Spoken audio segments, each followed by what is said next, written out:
Tip number 169 from the book 501 Contractor Tips, Stationery Supplies. Keep them separate from your family or your household. If you have children that need a couple of pencils and you have some, yeah, I would imagine this isn't going to create a big problem.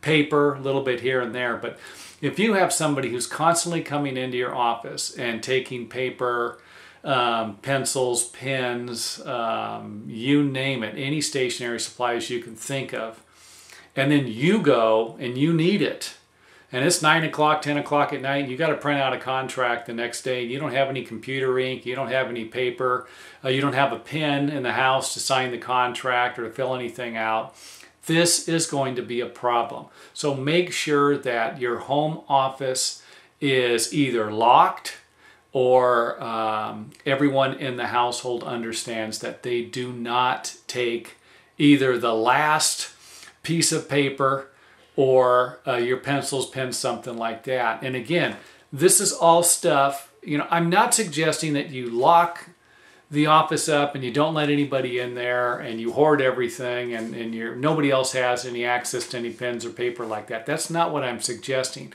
I'm suggesting to be reasonable and for the other people in your house to be considerate or reasonable also. So, I mean, it is. Again, am I saying this because it happened to me?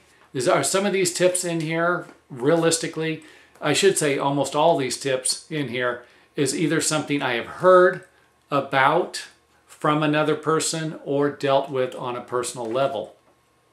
I have actually been quite a few times in a pinch and I go into my office and I'm missing something that I need. Well, it's too late. It's either too early in the morning or too late at night to do anything about it.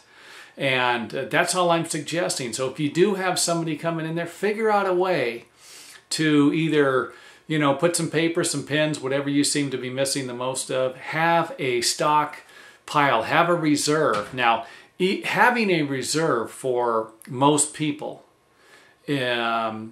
means that when it's gone, they might forget about it, kind of a thing. You know, you've got to keep an eye on your reserve. If you need, or if you want to have 25 pens, 25 sheets of paper, 500 sheets of paper, whatever it is you're missing in a safe place, well, when you're using that supply, you're going to need to replace it. And that's another problem that I ran into. I would hide stuff and then pretty soon either forgot where I hid it or I hid it and then used it and then still came to the same spot, you know, went to get my reserve, needed 40 sheets of paper and I was empty. So it's not just keeping stuff away from other people.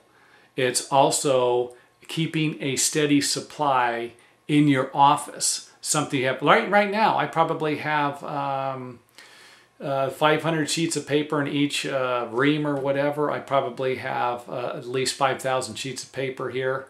I have ink. I have a box of printing ink. I have boxes of pens. I have stuff like that. So when somebody wants a pen, they're not going to be hurting me very much, you know. And my office is locked, by the way. It's locked when I'm not in it. So this provides me with more assurance that people aren't going to come in here. I'm not going to be missing stuff. So do what you need to do, but keep everything that I just said in this video in mind, no matter how small it sounds. When you get to the point where you don't have something and you look back at this video and you think, okay, he's right, I shouldn't have let that happen. Make sure it doesn't happen again.